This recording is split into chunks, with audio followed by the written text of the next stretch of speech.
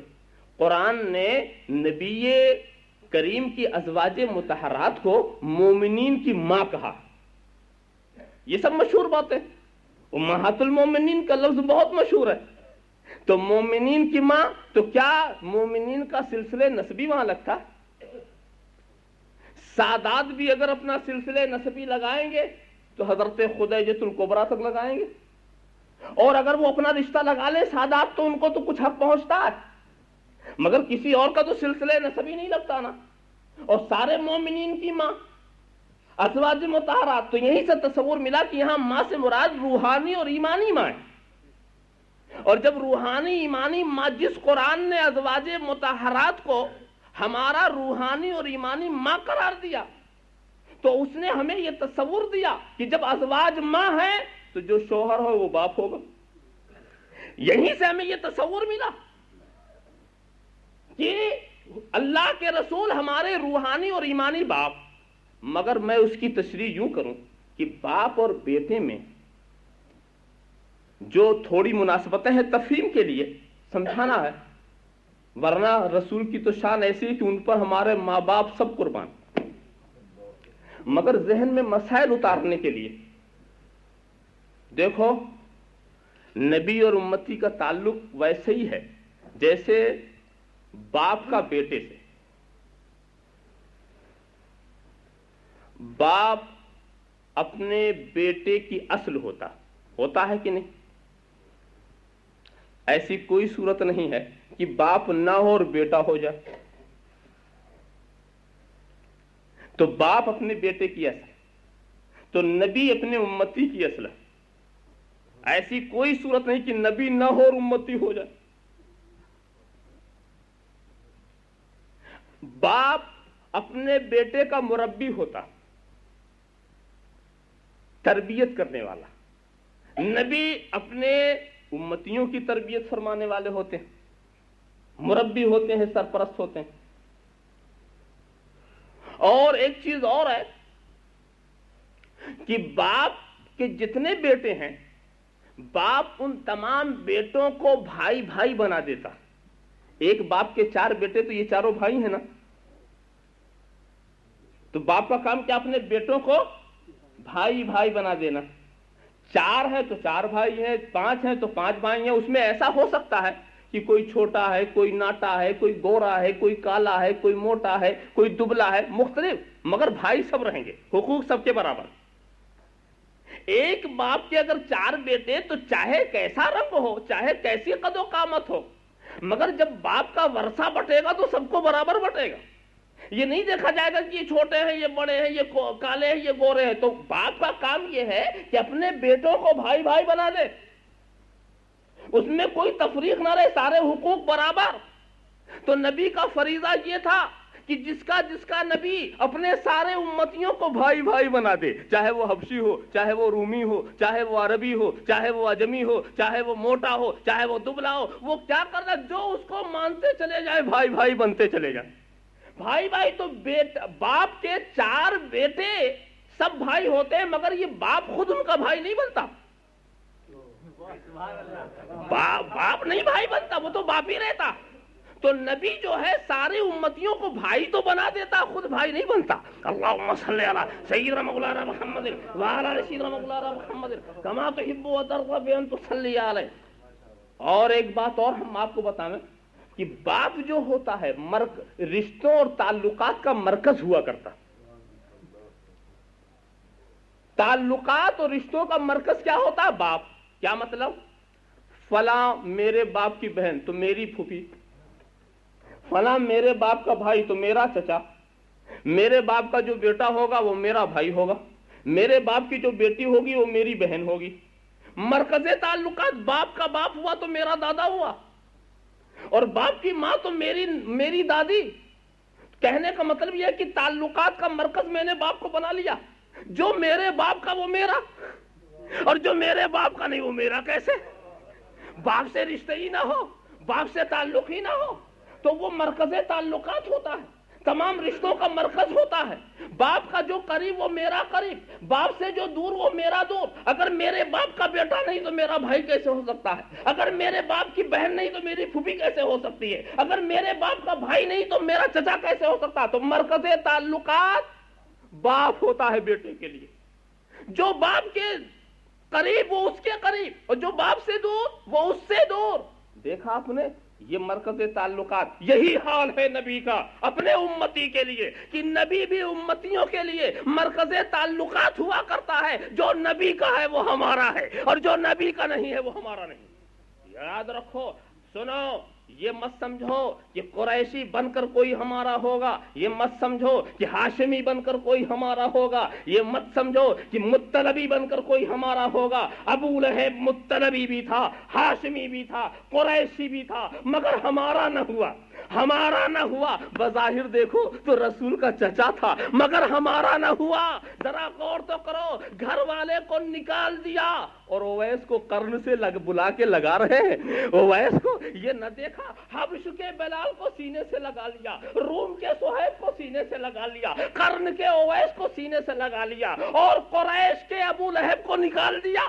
قریش کے ابو لہب کو نکال دیا. یہ کیوں, ایسا کیوں کرتے ہو؟ اس لیے کہ نبی مرکز تعلقات ہے. جو میرے نبی کا ہے وہ میرا ہے, وہ جو میرے نبی کا ہے وہ میرا ہے, چاہے وہ حبش کا رہنے والا ہو. ارے ذرا سا دیکھو, قریش کے سرداروں کو ٹھوکر مار دیا, قریش کے سرداروں کو ٹھوکر مار دیا, اور حبش کے غلام کو حضرت فاروق نے اپنا آقا کہہ دیا.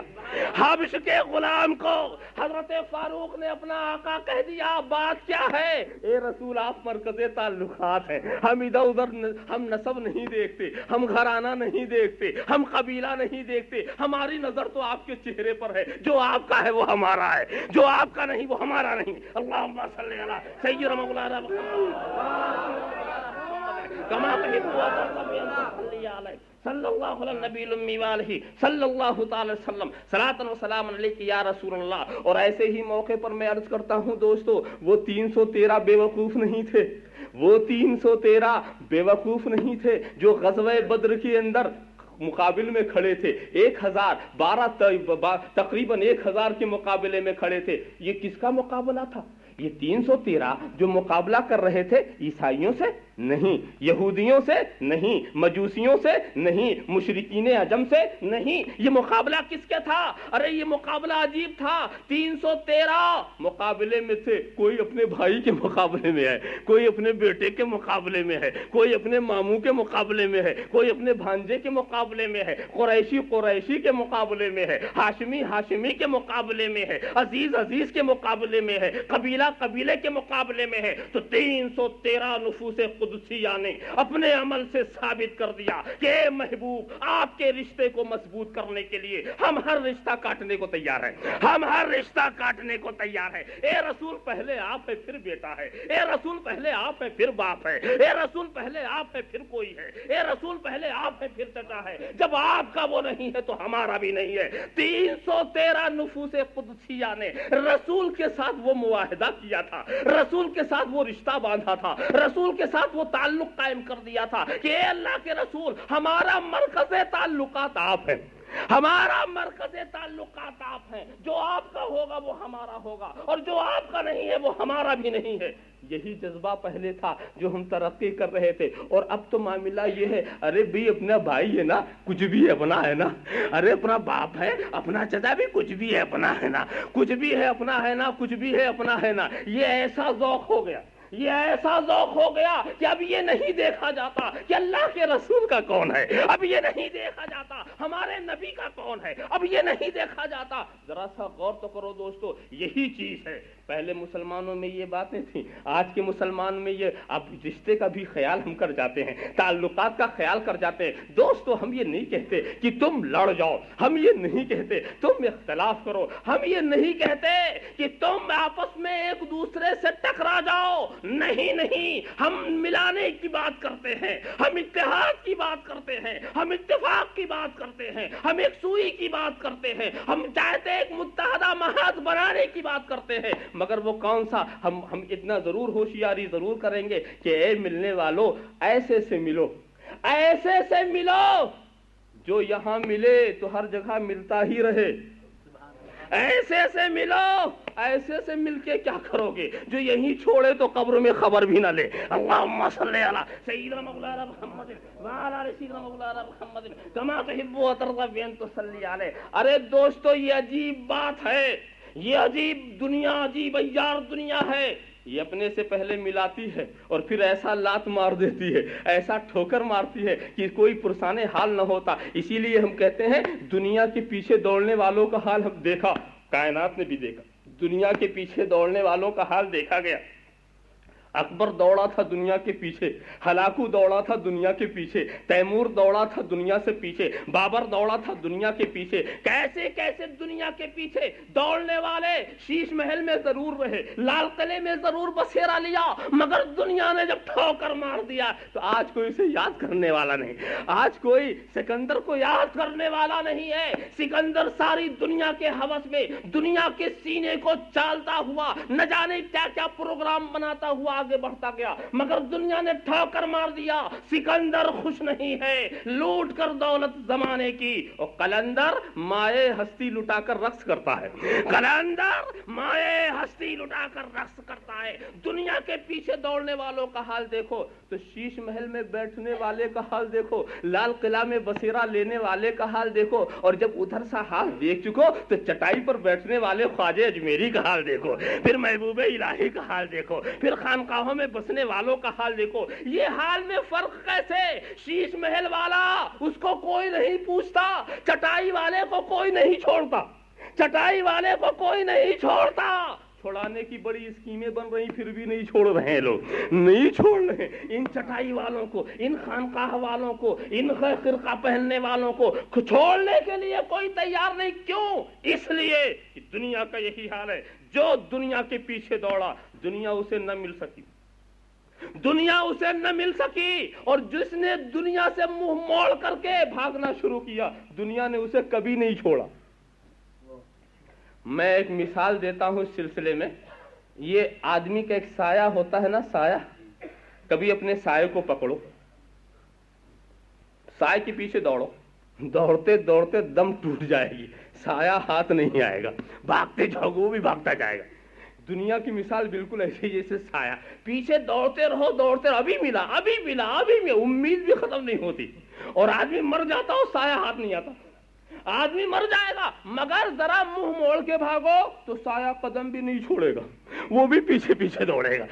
تم اگر اس سائے سے بھاگو تو قدم, یہی دنیا کا حال ہے, اس کے پیچھے دوڑو تو ہاتھ نہیں آتی, منہ موڑ کے بھاگو تو قدم نہیں چھوڑتی. اللہم صلی علی سیدنا مولانا محمد وعلی آل سیدنا مولانا محمد کما تحب و ترضى بأن تصلی علیہ صلی اللہ علی النبی الامی وآلہ صلی اللہ تعالی وسلم صلاۃ و سلام علیک یا رسول اللہ. اچھی طرح سے سن لو دوستو, دیکھو کتنے بھی ملنے والے ہوں, آپ دیکھتے ہیں مشاہدہ ہے, ایک وقت ہے, ایک مرتبہ تعلق تو ٹوٹے گا ہی. آج آپ رسول کے نیل مت توڑو, مگر ایک مرتبہ ٹوٹے گا تعلق. کب؟ جب موت آ کر. رشتے حیات تو کٹے گئے, اس سے تو کسی کو بچت نہیں, تو تعلقات تو ضرور ٹوٹیں گے, اور یہ آپ کے چاہنے والے کاندھے پر لے جا کر کے قبر میں اتار دیں گے, اور کوئی بھی ایسا چاہنے والا اس وقت نہ ملے گا جو خود بھی اتر جائے. ایسا کوئی بھی چاہنے والا تمہیں نہ ملے گا جو جا کر کے تمہاری اندھیری راتوں میں تمہارا ساتھی ہو جائے. ایک چراغ تو جلانے کے لیے کوئی تیاری نہیں ہوگا, ساتھی بننا تو بہت مشکل ہے. مگر دوستو, ہم جس رسول سے تمہیں ملا رہے ہیں, یقین جانو تم اس سے مل جاؤ, وہ قبر میں بھی ملے گا, وہ حشر میں بھی ملے گا, وہ جہنم کے دروازے پر بھی ملے گا, وہ پلسرات پر بھی ملے گا, وہ میزان کے پاس ملے گا, وہ حوض کوثر پر ملے گا. تو ایسے سے ملو جو یہاں ملے تو ملتا ہی چلا جائے. اللہم صلی علی سیدنا مولانا محمد وعلی آل سیدنا مولانا محمد کما تحب و ترضى بأن تصلی علیہ. تو یہ تو رسول مرکز تعلقات ہوتا, اور جس نے رسول کو مرکز تعلقات نہیں بنایا, رسول کو اسے اپنے ایمان کا جائزہ لینا چاہیے, اسے سوچنا چاہیے کہ میں صحیح معنوں میں مسلمان ہوا کہ نہیں ہوا. رسول کو مرکز تعلقات, جو رسول کا دوست وہ میرا دوست, جو رسول کا دشمن وہ میرا دشمن, اب وہاں کوئی دوسرا رشتہ بیچ میں آنے نہ پائے. تو دیکھا آپ نے, جیسے کہ باپ مرکز تعلقات ہوتا ہے, بیٹے کے لیے باپ مرکز تعلقات ہوا کرتا ہے. تو اسی لیے امتی نبی کے اس بات کو اپنے ذہن کے اندر آپ رکھو, اور ایک بات اور میں بتاؤں، ایک آخری باپ بیٹے کی، ایک بیٹا محنت کرے تو مولانا ہو سکتا کہ نہیں؟ مولانا نہ ہو سکتا تو مولانا لوگ آپ کے سامنے آتے کیسے؟ مولانا ہو سکتا، محنت کرے تو عالم بن جائے، ڈاکٹر بن جائے، انجینئر بن جائے، یہ بن جائے، وہ بن جائے، سب تو بن سکتا نا، بڑی بڑی ڈگریاں۔ کیا وہ محنت کر کے اپنا باپ بن سکتا؟ اتنی موٹی موٹی ڈگری لے لی، باپ نہیں بن سکا۔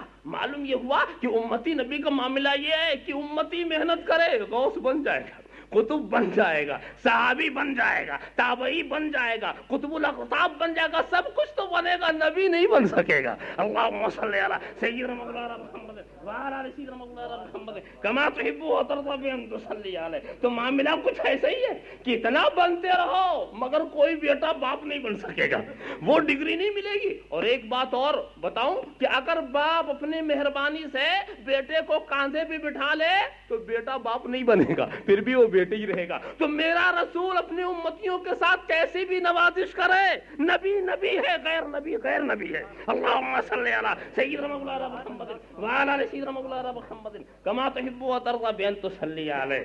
تو دیکھو اس چیز کو اچھی طرح، اگر میرا رسول اپنی نوازش میں، میں اس لیے کہہ رہا ہوں، نوازش میں کسی کو اپنا بھائی کہہ دے، تم میرے بھائی یا میں تمہارا بھائی، رسول اپنی نوازش میں، کرم نوازی میں ایسی بات کہہ دیں تو اس کا مطلب یہ نہیں ہو گیا ہے کہ اب بیٹا باپ بن گیا اور امتی نبی ہو گیا۔ اللہم صلی علی سیدنا مولانا محمد وعلی آل سیدنا مولانا محمد کما تحب و ترضى بان تصلی علیہ۔ رسول کا اپنی زبان سے کرم نوازی کرتے ہوئے کچھ فرمانا اور ہے اور ہمارا کہنا کچھ اور، ہمارا کہنا کچھ اور ہے۔ دیکھو یہ مولانا عبد الوہاب صاحب اگر اپنا تعارف خود کرائیں، خود اپنا تعارف کرائیں، میں کون ہوں، کیا کہیں گے؟ اپنے کو مولانا بھی تو نہیں کہیں گے، مناظر اسلام کہنا تو بہت مشکل بات ہے، اور دامت برکاتہم العالیہ کا بھی لفظ نہیں لائیں گے، کہیں گے حقیر فقیر سراپا تقصیر کو محمد عبد الوہاب کہتے ہیں۔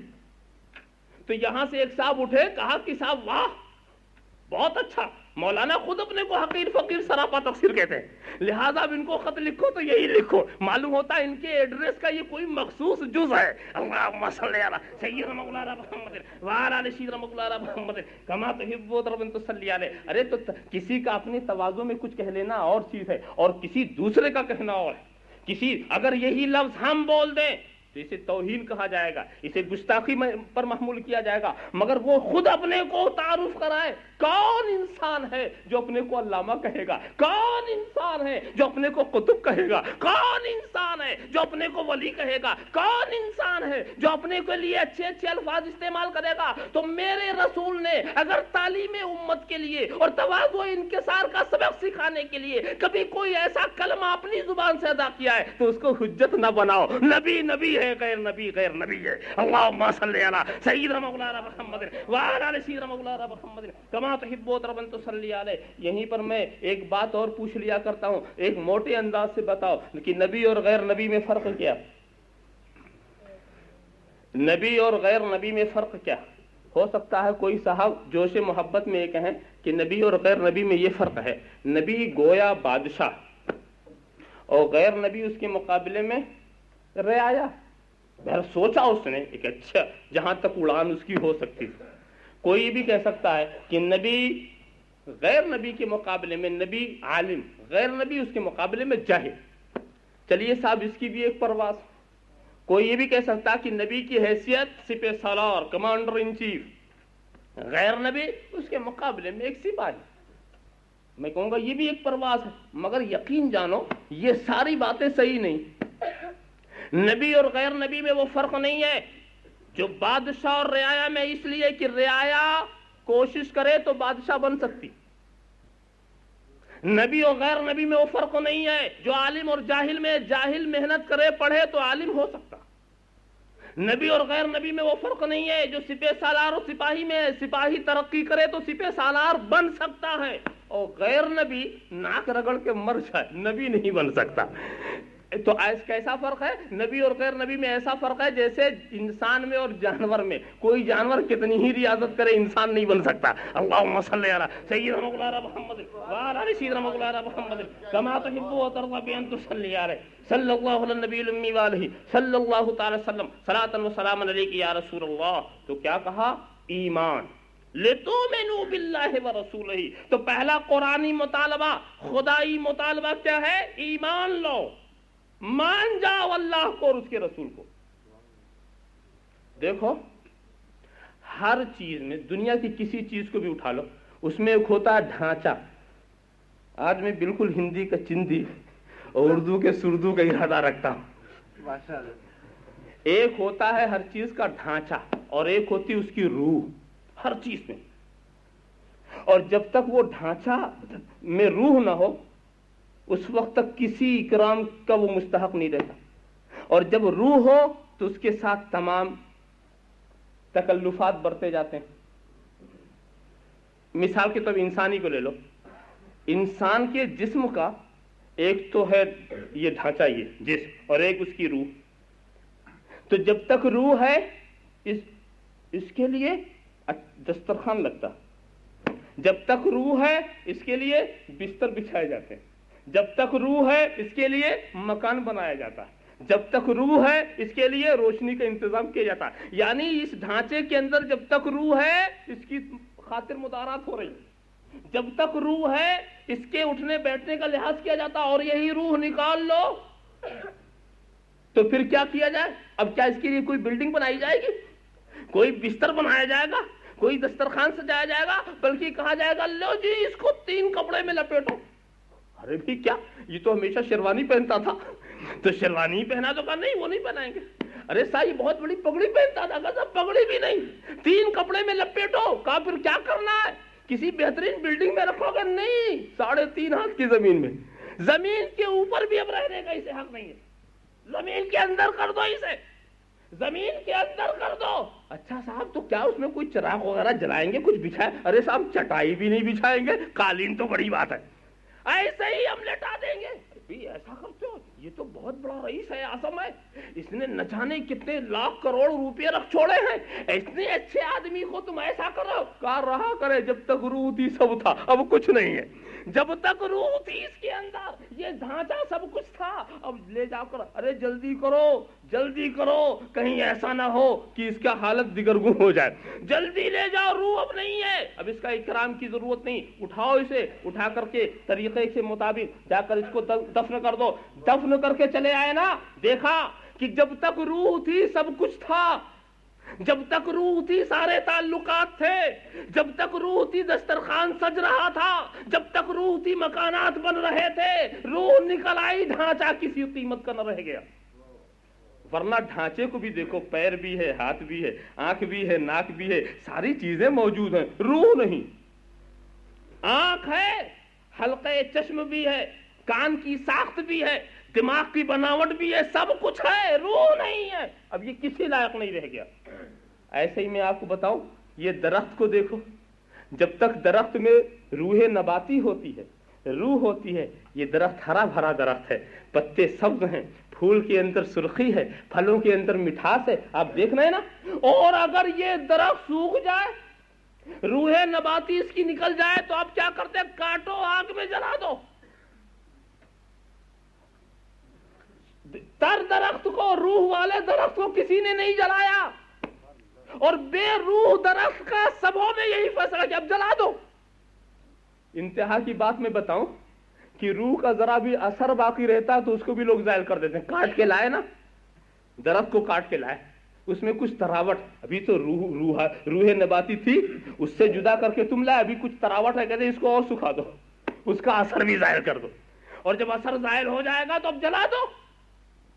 اگر اس کا اثر بھی رہے تو مت جلاؤ،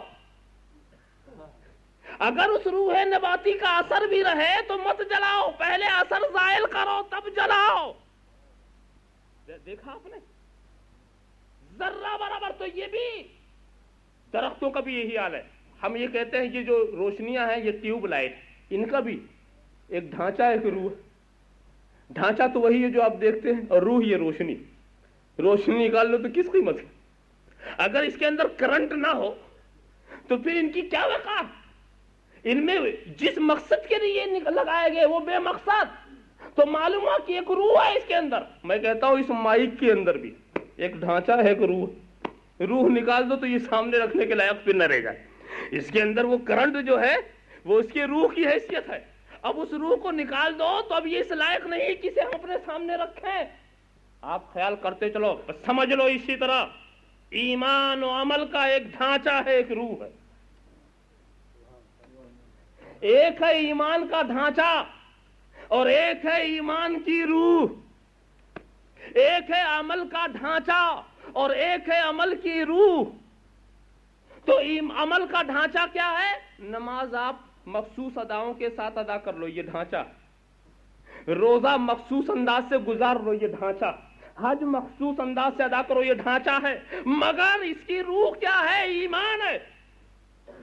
تو اعمال کی روح ایمان ہے. سب کچھ کرو اور ایمان نہ ہو تو یہ حج نہیں ہے، یہ نماز نہیں ہے، یہ روزہ نہیں. اس لیے کہ یہ تو ڈھانچہ ہے، بے روح ہے، بے قدر ہے، بے قیمت ہے. اللہم صلی علی سیدنا مولانا محمد وعلی آل سیدنا مولانا محمد کما تحب و ترضى ان تصلی علیہ. اس کو میں ایسے سمجھاؤں سمجھ میں آ جائے.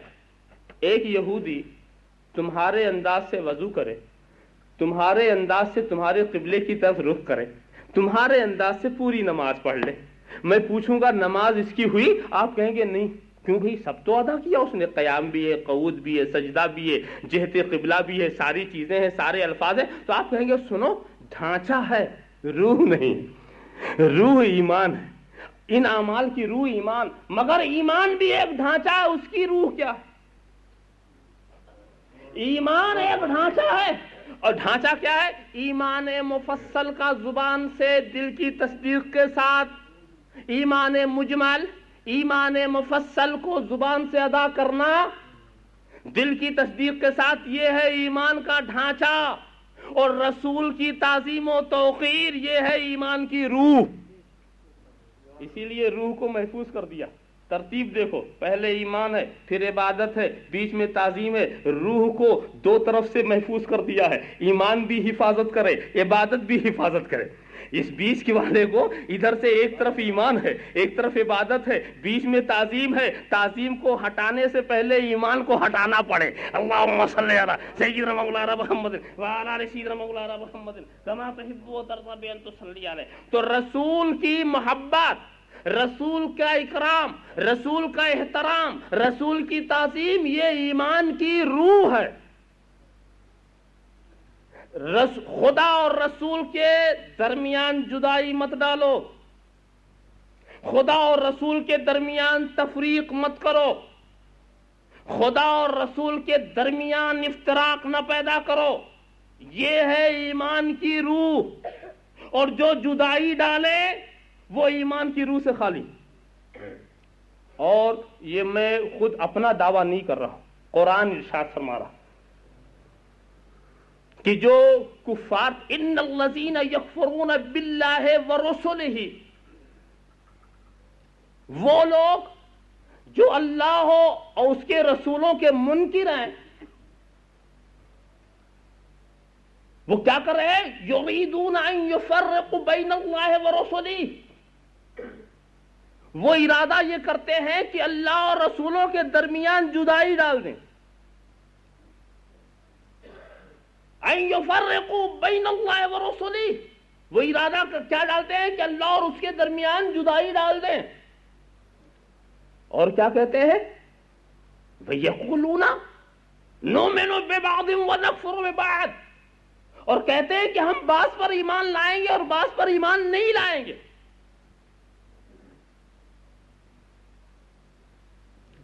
وَيُرِيدُونَ أَن يَتَّخِذُوا بَيْنَ ذَلِكَ سَبِيلًا، اور وہ اس بات کا ارادہ رکھتے ہیں کہ کفر و ایمان کے درمیان ایک راستہ نکالتے. دیکھیے اوصاف بیان کر رہے ہیں کہ خدا اور رسول کے درمیان جدائی ڈالنا چاہتے ہیں، کفر و ایمان کے درمیان ایک راستہ نکالنا چاہتے ہیں. تو قرآن فتویٰ دیتا، اولئک هم الکافرون حقا. سن لو، یہ بلا شبہ کافر ہے. یہ قرآن کہہ رہا اولئک هم الکافرون حقا. یہ بلا شک و شبہ کافر ہے. کون؟ جو خدا اور رسول کے درمیان تفریق ڈالے، جو کفر و ایمان کے درمیان کوئی راستہ نکالے، جو یہ کہے کہ ہم بعض کو مانیں گے بعض کو نہیں مانیں گے. ان کے بارے میں قرآن کہتا ہے اولئک هم الکافرون حقا. یہ بلا شک بلا شبہ کافر ہے. یہ فتویٰ کفر کا کون دے رہا ہے؟ قرآن دے رہا ہے. اور جس کو کافر کہہ رہا وہ کافر ہی تو ہوں گے نا، تبھی تو قرآن کافر کہہ رہا. کافر کو کافر کہنا ضروری ہے. اولئک هم الکافرون حقا. اب جو یہ عقیدہ ہمارے سامنے رکھے کہ کافر کو بھی کافر نہ کہو تو وہ قرآن کی اس آیت کا منکر ہے. اس لیے کہ قرآن ایک اوصاف بیان کرتا جو ایسا کرتے ہیں ایسا کرتے ہیں ایسا کرتے ہیں. وہ کیا؟ اولئک هم الکافرون حقا. وہ یقیناً کافر ہیں. اور رسول کی زبان سے بھی خطاب کرایا تھا ایک موقع پر، قل یا ایھا الکافرون، کہو اے کافرو. یعنی کافر کو کافر کہہ کے بلاؤ، کافر کو کافر کہہ کے بلاؤ. یہ مسئلہ کوئی پیچیدہ نہیں ہے اور اس پر کچھ زور دینے کی بھی ضرورت نہیں ہے. یہ تو ہر ایمان والا سمجھتا ہے کہ مسلمان کو مسلمان کہا جائے گا، کافر کو کافر کہا جائے گا. مگر بعض سادہ لوگ، سیدھے سادے لوگ کہتے ہیں بھئی کسی کافر کو بھی کافر نہیں کہنا چاہیے، اس لیے ہو سکتا ہے کہ مرنے سے پہلے مسلمان ہو جائے، اس لیے بہت محتاط رہنا چاہیے. اس پر تو مجھ کو پھر اپنے یہاں کے مولانا ایوب ٹھانڈوی یاد آ گئے. وہ گئے تقریر کرنے کے لیے نا. تقریر کرنے جب گئے تو اتفاق سے جو تقریر کرانے والا تھا وہ چوتھے یقین والا تھا. بھئی میں تو بہت سنبھل کی بات کرتا ہوں، کسی کو چوتھے یقین والا. چوتھا یقین جانتے ہو نا؟ ایک ہے علم الیقین، ایک ہے عین الیقین، اور تیسرا ہے حق الیقین، اور چوتھا ہے ڈھلم الیقین. وہ چوتھے یقین والا. تو وہ چوتھے بیچارہ وہ بھی سیدھے ہی سادہ رہا ہوگا، چوتھے یقین والا. تو اس نے، وہ صدر تھا، تو اس نے یہ کہا کہ دیکھو مولانا کسی کو کچھ نہیں کہنا. کہا بہت اچھا. میرا ٹائم کتنا ہے؟ کہا 1.5 گھنٹہ. کہا 1.5 گھنٹہ تو بہت ہے، 1.5 منٹ کافی، جب کچھ کہنا ہی نہیں ہے تو 1.5 منٹ تو کافی ہے، یہ 1.5 گھنٹہ تو تم نے بہت زیادہ دے دیا. کہا نہیں میرا مطلب یہ نہیں، میرا مطلب یہ ہے کہ کسی کو برا بھلا مت کہیے گا. کہا ٹھیک ہے صاحب، برا بھی نہیں کہیں گے بھلا بھی نہیں کہیں گے، تو تیسری بات کیا کہیں گے وہ بتا دو. کہا صاحب میرا مطلب یہ بھی نہیں ہے. کبھی کیا مطلب ہے آپ کا؟ کبھی کسی کو کافر نہ کہیے گا. کہا کیوں؟ کیا آپ کو کیا پتا کہ مرنے سے پہلے وہ مسلمان ہو جائے؟ کہا ٹھیک ہے. انہوں نے کہا اب کسی کو تم مسلمان بھی نہ کہنا. کہا کیوں؟ تجھے کیا پتا کہ مرنے سے پہلے کافر ہو جائے؟ اگر یہی بات ہے، مرنے ہی کا انتظار ہے، تو مرنے کے بعد جو چاہے نہ کہنا. اللہم صلی علی سیدنا مولانا محمد وعلی آل سیدنا مولانا محمد کما تحب و ترضی بان تصلی علیہ. ارے نادانو، جو ہوگا اس کو وہ کہا جائے گا. جو مسلمان ہوگا اسے مسلمان کہیں گے، جو نمازی ہوگا اسے نمازی کہیں گے، جو حاجی ہوگا اسے حاجی کہیں گے، جو کافر ہوگا اسے کافر کہیں گے، جو مشرک ہوگا اسے مشرک کہیں گے، جو عیسائی ہوگا اسے عیسائی کہیں گے، جو یہودی ہوگا اسے یہودی ہوں گے. اب جب مرے گا یا اس عقیدے کو بدل دے گا، تو جب بدل دے گا تو ہم کچھ اور کہیں گے، اس میں کیا فرق پڑتا ہے؟ اللہم صلی علی سیدنا مولانا محمد وعلی آل سیدنا مولانا محمد کما تحب و ترضی بان تصلی علیہ. بہرحال ایک مغالطہ. اصل بات یہ ہے، ایک حدیث کو غلط طور سے پیش کرتے ہیں. وہ حدیث یہ ہے، حضور صلی اللہ تعالی وسلم نے یہ کہا کسی کافر کو بھی جہنمی نہ کہو. اس کو ذرا ذہن میں رکھنا. جہنمی، دیکھو جہنمی ہونا تو مرنے کے بعد کی چیز ہے نا، یہ مستقبل کی چیز ہے. تو حضور نے اس سے منع کیا کسی کو جہنمی مت. تو ہو سکتا مرنے سے پہلے اسے ایمان مل جائے، تو جہنمی کیسے؟ بات یہ ہے کہ کسی کو جہنمی، اسی طرح ہم کسی مسلمان کو کیسے جنتی کہہ سکتے ہیں؟ جنت و جہنم کا سوال مستقبل سے ہے، لہذا کسی کو ہم جنتی جہنمی تو نہیں کہہ سکتے. مگر جو موجودہ صورتحال ہوگی وہ تو کہی جائے گی. اگر اسے نہیں کہا جائے تو یاد رکھو اچھی طرح سے کہ جو مشرک ہے اس کو مشرک نہ سمجھنا خود کفر ہے، جو کافر ہے اس کو کافر نہ ماننا خود کفر ہے.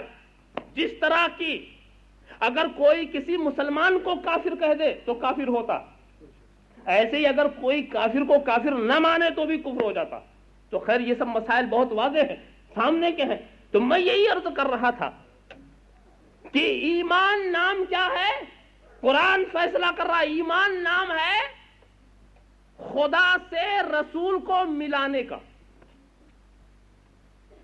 ملانے کا لفظ میں نے استعمال کیا ہے نا، تو کہیں گے واہ جی آج کہہ گئے، آج خدا کو رسول کو خدا سے ملا دیا۔ مگر دوستوں میں ملانے کی جو بات کرتا ہوں میں اپنی مراد بھی واضح کرتا ہوں۔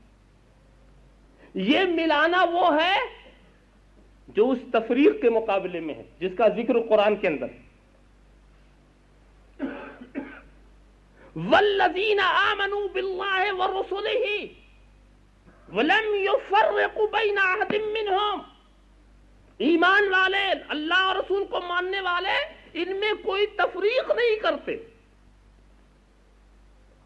تو وہاں ملانے والی بات کیا ہے؟ محبت میں ملا دو، ذکر میں ملا دو، اطاعت میں ملا دو، عقیدت میں ملا دو۔ کیا مطلب؟ اب بھی وضاحت نہیں ہوئی۔ میں جس ملانے کا ذکر کر رہا ہوں اس کا ثبوت قرآن سے عرض کروں گا۔ وہ کیسا ملانا ہے؟ جیسے ایک نوٹ ہوتی ہے، نوٹ میں دو چیزیں ملی ہوتی ہیں۔ نوٹ میں کئی چیزیں ہوتی ہیں؟ ایک کاغذ اور ایک مہر۔ تو نوٹ میں دونوں ملی ہے نا، تو نوٹ ہے، مہر ہے، کاغذ ہے، مہر ہے، مگر دونوں ملی ہوئی۔ اب مہر کو اگر نکال دو تو یہ نوٹ بے قیمت، پھر یہ نوٹ ہی نہیں رہ جائے گی، پھر کاغذ ہی رہ جائے گی۔ تو دیکھو ہم جس ملانے کی بات کر رہے ہیں وہ یہ ملانا، جیسے کاغذ سے مہر ملی ہوئی ہے تو توحید سے رسالت کو ایسا ملاؤ کہ ایسا نہ ہو کہ توحید کو تو مانو اور رسالت کو نہ مانو۔ دونوں کو ملا دو ایمان کے لحاظ سے، دونوں کو ملا دو تصدیق کے لحاظ سے۔ اور میں جس ملانے کی بات کرتا ہوں اس ملانے کو ایسے بھی سمجھاؤں۔ یہ دیکھو چراغ جل رہا ہے اور یہ بتیاں جل رہی ہیں، یہ بلب ہے نا، تو بلب کا ایک رنگ ہے اور ایک جو کرنٹ ہے اس کا بھی رنگ ہے۔ تو اور جب باہر نکلا معاملہ تو دونوں مل کے نکلے نا۔ فانوس سے جب نور نکلا تو فانوس کا رنگ لے کے نکلا نا، تو نور اور ہے اور فانوس کا رنگ اور ہے، مگر دونوں ایسا ملے ہوئے ہیں کہ جدا نہیں کر سکتے۔ ہے کوئی ایسا؟ جہاں جہاں نور جاتا ہے وہاں وہاں رنگ جاتا ہے، جہاں جہاں رنگ جاتا ہے وہاں وہاں نور جاتا ہے۔ تو دیکھو یہ مت سمجھ لینا کہ میں فانوس کو نور بتا رہا ہوں یا نور کو فانوس بتا رہا ہوں، دونوں دو چیز ہے، مگر نور کے ساتھ فانوس کا رنگ ایسا ملا ہوا ہے کہ اگر فانوس لال ہے تو نور بھی لال دکھائی پڑتا ہے، فانوس اگر ہرا ہے تو نور بھی ہرا دکھائی پڑتا ہے۔ فانوس کا جو رنگ ہے وہی، اور ایسا اتحاد دونوں میں ہے۔ نور نے کہا کہ اے رنگ جہاں تک ہم جائیں گے تجھے لے جائیں گے، جہاں تک ہم جائیں گے۔ تو رنگ نہیں جاتا، نور جاتا ہے، رنگ نہیں جاتا، نور جاتا ہے، اور نور اپنے ساتھ رنگ کو لے جاتا ہے، رنگ کو لے جاتا ہے کہ جہاں جہاں ہم جائیں گے وہاں وہاں تجھے لے جائیں گے، تاکہ جو تیرا دشمن ہو میرا بھی دشمن رہے۔ اللہم صلی علی سیدنا مولانا محمد وعلی آل سیدنا مولانا محمد کما تحب و ترضی بان تصلی علیہ۔ تو ایسا ملا دو جیسے چمنی کا رنگ نور سے مل گیا، جیسے چمنی کا رنگ نور سے مل گیا ہے۔ اور یہی علماء نے کہا، فیصلہ کیا ہے کہ سنو جی، رب العالمین کا نور ربوبیت رحمت للعالمین کے فانوس سے نکلا، تو جہاں جہاں ربوبیت کا نور ہے وہاں وہاں رحمت کا رنگ ہے، جہاں جہاں ربوبیت کا نور ہے خدا رب العالمین ہے، تو فانوس کا رنگ رحمت للعالمین ہے۔ اللہم صلی علی سیدنا مولانا محمد وعلی آل سیدنا مولانا محمد کما تحب و ترضی بان تصلی علیہ۔ دیکھو میں بتاؤں کلمے میں کیسا لفظ سے لفظ ملا ہوا۔ پڑھیے کلمہ لا الہ الا اللہ محمد الرسول اللہ۔ دو باتیں ہیں نا، لا الہ الا اللہ سے کیا ثابت ہوا؟ نہیں ہے کوئی معبود اللہ کے سوا، محمد اللہ کے رسول ہیں، دو باتیں ہیں نا، تو ضرورت تھی کہ بیچ میں ایک واو لایا جائے۔ تو جب بیچ میں ایک واو لائیں گے تو کیا کہیں گے؟ لا الہ الا اللہ و محمد الرسول اللہ، معنی میں کوئی فرق نہیں ہے کوئی معبود اللہ کے سوا اور محمد اللہ کے رسول ہیں. تو یہ بات بھی بہت جو کلام کا طریقہ ہوتا ہے، جس طرح جملے بنائے جاتے ہیں، اس کا بھی تقاضا ہی ہے. مگر کیا آپ پڑھتے لا الہ الا اللہ محمد الرسول اللہ؟ کیا مطلب؟ لا الہ الا اللہ میں سب سے آخر کون؟ اللہ. لا الہ الا اللہ میں سب کے آخر میں کیا ہے؟ لفظ اللہ. اور محمد الرسول اللہ میں سب سے پہلے کون ہے؟ محمد. لکھو لفظ اللہ سے محمد کیسا ملا ہوا؟ بیچ میں واو کی بھی جدائی نہیں ہے، ایسا ملا دیا ہے کہ پہلے کلمے کا آخر اور دوسرے کلمے کا اول. تو پہلے کلمے کا آخر اپنی ذات کو رکھا اور دوسرے کلمے کا اول اپنے محبوب کے نام کو رکھا، تاکہ لفظ اللہ سے لفظ محمد ملا ہوا نظر آئے. اللہم صلی علی سیدنا مولانا محمد وعلی آل سیدنا مولانا محمد کما تحب و ترضی ان تصلی علیہ. ورنہ دوستو اگر کلمہ یوں بھی ہوتا تو کوئی مذائقہ نہیں تھا. محمد الرسول اللہ لا الہ الا اللہ، بات وہی تھی.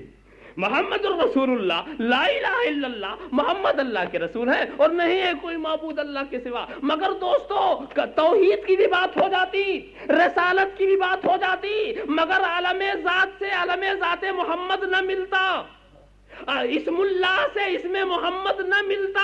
اس لیے رب نے ترتیب یہ اختیار فرمائی کہ پہلے لا الہ الا اللہ پھر محمد الرسول اللہ، تاکہ یہ لفظ اللہ لفظ محمد سے دیکھنے بھی ملا ہوا نظر آئے. اللہم صلی علی سیدنا مولانا محمد وعلی آل سیدنا مولانا محمد کما تحب و ترضی ان تصلی علیہ. اور میں صوفیہ اور عارفین کے کلام سے اخذ کرتے ہوئے ایک بات عرض کروں. عرش پر لکھا ہوا ہے لا الہ الا اللہ محمد الرسول اللہ. اب بھی لکھا طرز تحریر کو سمجھانے کے لیے تو لکھنا پڑتا، کوئی بورڈ ہو تو لکھے، مگر میں سمجھاؤں تو آپ سمجھ لیں گے. لا الہ الا اللہ، الا اللہ میں آخر میں وہ ہے نا، ہے. اچھا، تو وہیں سے ایک لکیر کھینچی ہوئی ہے محمد الرسول اللہ، یعنی وہی ہے لفظ اللہ کی ہے اور لفظ محمد کا میم. سمجھ لو اس کو ملا کے لکھیے. لا الہ الا اللہ تو وہی ہے جو ہے لفظ اللہ کی تو ہے، مگر ادھر سے محمد ایسا لکھا کہ وہی لفظ محمد کی میم ہے. ایسا ملا دیا کہ دیکھنے میں بھی بالکل ملے ہوئے ہیں. اللہم صلی علی سیدنا مولانا محمد وعلی آل سیدنا مولانا محمد کما تحب و ترضی ان تصلی علیہ. تو ذرا سا ملانے کا مطلب یہی ہے. دیکھو خدا نے کیا نہیں ملایا؟ اطیعوا اللہ واطیعوا الرسول، اللہ کی اطاعت کرو رسول کی اطاعت کرو. دیکھو اطاعت میں ملا دیا نا، ومن یطیع اللہ ورسولہ فقد فاز فوزا عظیما. جو اللہ اور رسول کی اطاعت کرے وہ نہایت کامیاب ہے. تو دیکھو اطاعت میں ملا دیا اور کامیابی میں بھی شریک کیا کہ خدا کی اطاعت کرو تو بھی کامیاب، رسول کی اطاعت کرو تو بھی کامیاب. دیکھو اس میں بھی ملا دیا. اور وما نقموا الا ان اغناهم الله ورسوله من فضله، اللہ نے بھی غنی کیا رسول نے بھی غنی کیا، اس میں بھی ملا دیا. استجیبوا للہ وللرسول اذا دعاکم، اللہ اور رسول بلائے تو دوڑ پڑو، یہاں بھی ملا دیا، یہاں بھی ملا دیا. اور لا تقدموا بین یدی اللہ ورسولہ، اللہ اور رسول پہ سبقت نہ کرو، دیکھو یہاں بھی ملا دیا. اس طرح کی آیتوں کا اگر ہم انتخاب پیش کرنا شروع کرتے ہیں تو آپ دیکھیں گے کہ جگہ جگہ اس میں رسول اس میں خدا سے ملا ہوا ہے. انتہا یہ ہے کہ احکام میں ملا دیا کہ رسول کی بھی اطاعت کرو، خدا کی بھی اطاعت کرو، ان سے بھی محبت کرو، ان سے بھی محبت. اور انتہا کی بات تو یہ ہو گئی کہ یہ نہیں کہا کہ میرا بھی ذکر کرو اور رسول کا بھی ذکر کرو، بلکہ یہ کہہ دیا کہ اے محبوب اذا ذکرت مئی، اذا ذکرت مئی، جہاں جہاں میرا ذکر کیا جائے گا وہاں وہاں تیرا ذکر کیا جائے گا. یعنی ذکر رسول ہی کو اس نے اپنا ذکر بتا دیا. ایسا ملا دیا کہ ذکر رسول کرو یہی ذکر الہی ہو جائے. اللہم صلی علی سیدنا مولانا محمد وعلی آل سیدنا مولانا محمد کما تحب و ترضی ان تصلی علیہ. اور میں آپ کو بتاؤں صرف کیا ملا، عبادات کو غور کرو. سنت کو فرض سے ملا دیا. ہے کوئی ایسی فرض جس میں سنت نہ ہو؟ کیسا ملا دیا. ظہر میں 2 سنت پھر فرض، فجر میں، اور ظہر میں پہلے 4 سنت اور بعد میں بھی 2